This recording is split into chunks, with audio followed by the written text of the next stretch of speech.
सब तो पहले जनाब 5 किलो खाद आंदी है जिहड़ा पिछाली कनाल गाह दी है ਉਹਨੂੰ सटनी है। तो क्योंकि तुहानूं पता है मौसम जिहड़ा ना वो बिल्कुल ख़त्म हो गए डेकू घाह जिहड़ा उहदा, तो ਉਹਦੇ वास्ते अगर एक खाद ਨੂੰ ਦਿਸਾਂਗੇ इंशाअल्लाह जिहड़ा घाह है दोबारा 1 किलो कम से कम होवे सीगे इंशाअल्लाह। बाकी वेखते हैं फिर की बनता, खाद सट्टन नाल कोई असर होंदा या नहीं होंदा इंशाअल्लाह जिहड़ा ना चेक करदे हैं। तो ये अपना मुर्गा असील है, ਇਹਦੇ ਨਾਲ असील मुर्गी है, ਇਹ ਵੇਖਿਆ जी। बाकी है तगड़ा माल छोटा मोटा हैगा सर्दियों के अंडियां वास्ते। यह वाला जनाब सामने घाह जिहड़ा है ना इनू सटनी खाद यह है तकरीबन कनाल 1.5 कनाल बन भी है। तो उसकी वो भी मेन साइड जी वो वाली साइड है क्योंकि मौसम के लिहाज ना उस साइड सब तो स्लो आहिस्ता आहिस्ता वड्या होना है। यह वाली साइड थोड़ा खाद सटना क्योंकि इतने वाह वाह वड्डा है। वो वाली साइड जी ना उन्होंने थोड़ा जिहा ज़्यादा खाद सटना। जिस टाइम मैं खाद तंगारी सट्टिया उस टाइम मुर्गे दौड़ के आए क्योंकि इन्होंने लग रहा है कि ये जो ना चीनी है या कोई खाने वाली चीज़ है। तो इन्होंने बेचारे ये नहीं पता कि अगर इन्हें खाधी तो इन्हों का काम तमाम हो जाना। ये उतों नस के आए ने स्पीडो स्पीडी। तो जनाब ये बड़ी खुशी है, देखो इन्होंने काम। आ जाओ खा लो, दो चोंगा ले लो, तुम लग पता जाएगा। उन्होंने यूरिया खाद मैं तंगारी के अंदर पा ली है। तो हुण इनू सटना शुरू करते हैं। फिर जनाब होना है घाह तो इनू जिहड़ा ना खाद सटना शुरू करते हैं। यह वाली साइड जी इतने थोड़ी खाद सटनी है, तो वो वाली साइड जी ना उत्थे थोड़ी जी खाद ज़्यादा सटनी है।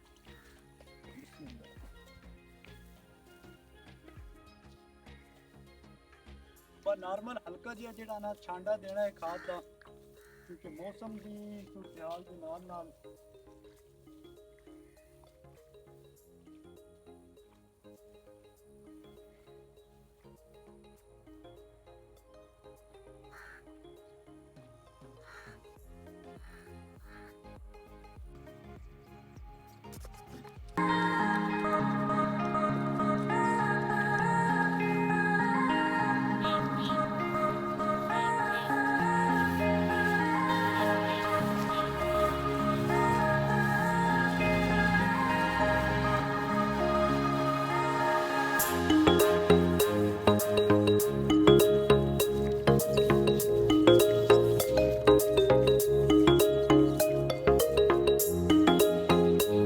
सट लिया।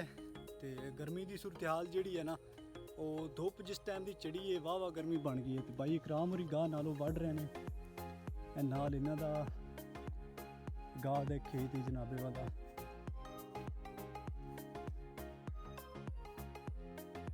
तो जनाब हुण चलते हैं बाहर अपनी मुंजी जी है इनू वेखते हैं की सूरत हाल है क्योंकि राती जड़ा ना वो पानी की वारी है। तो वेखते हैं अगर पानी की ज़रूरत हुई तो इंशाअल्लाह राती लावांगे, ना हुई तो फिर राती जलील ख्वार होने की कोई ज़रूरत नहीं।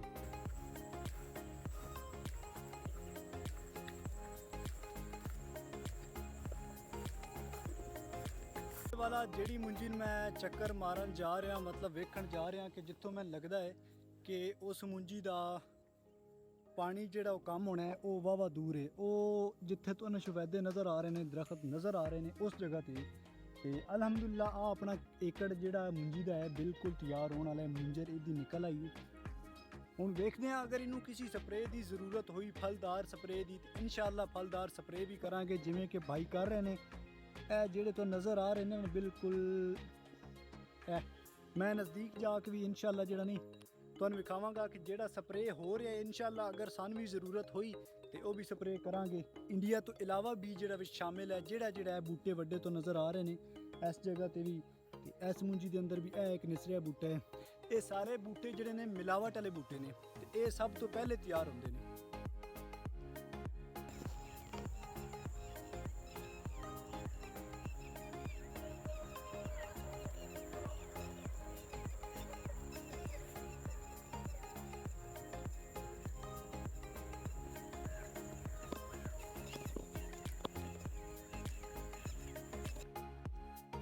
जनाब जुत्तियां मैं कर रही ने हाथ क्योंकि यह वेखो बन्ने की सूरत हाल बनी है। पानी की वजह तो सारा बन्ना खराब है। इतों ज़रा ना लिबड़ के गुजरना पड़ा। तो मैं क्या चलो जुत्तियां जड़ियां उन्होंने हाथ कर लेने, बाकी कपड़े थोड़े बहुते उत्ते कर लेने। इस जगह तो गुजर जाने लेकिन सूरत हाल जी ने बड़ी खराब है। ए वेखो जनाब की सूरत हाल बनी है। ਇਹ ਜਨਾਬ ਖੇਤ ਹੈ ਬਿਲਕੁਲ ਸਿਰੇ ਤੇ ਐਂਡੇ ਤੇ ਉਧਰ ਜਨਾਬ ਸਾਡਾ گاؤں ਹੈ। ਇਹ ਵੇਖੋ ਇਹ ਤੋਂ ਨਜ਼ਰ ਆ ਰਹੇ ਹੋਣੇ گاؤں ਬਿਲਕੁਲ ਜਨਾਬ ਐਂਡ ਤੇ ਮੈਂ ਆ ਤੇ ਇੱਕ ਨੁੱਕਰ ਤੇ ਸਾਡਾ ਪਿੰਡ ਹੈ।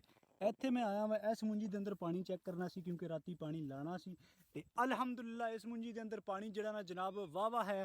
ਹੁਣ ਕੋਈ ਰਾਤੀ ਪਾਣੀ ਲਾਣ ਦੀ ਜ਼ਰੂਰਤ ਨਹੀਂ। ਹੁਣ ਚੱਲਦੇ ਆ ਆਪਣੇ ਵਾਪਸ ਪਿੰਡ ਨੂੰ।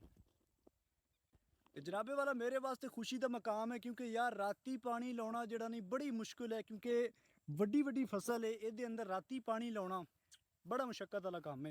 तो राती तकरीबन मेरी बारी जी शुरू होती है 11 बजे शुरू होती है तो एक दो बजे ख़त्म होती है। हुण 2 बजे तक केड़ा बंदा अंधेरे के अंदर इन्हां जंगलों च उन्हां जंगलों च ए सामने इस जेड़े दरख्त ने इन्हां दे परली साइड ते दरख्तां दे अंदर ही ਜਿਹੜੀ ਖਾਲ ਹੈ ਉਸ ਤੇ ਜਾਣਾ ਹੈ ਤਕਰੀਬਨ 1.5-2 ਕਿਲੋਮੀਟਰ ਅੱਗੇ ਜਾਣਾ ਹੈ ਤਾਂ ਜਾ ਕੇ ਉੱਥੋਂ ਪਾਣੀ ਲਾਣਾ ਹੈ।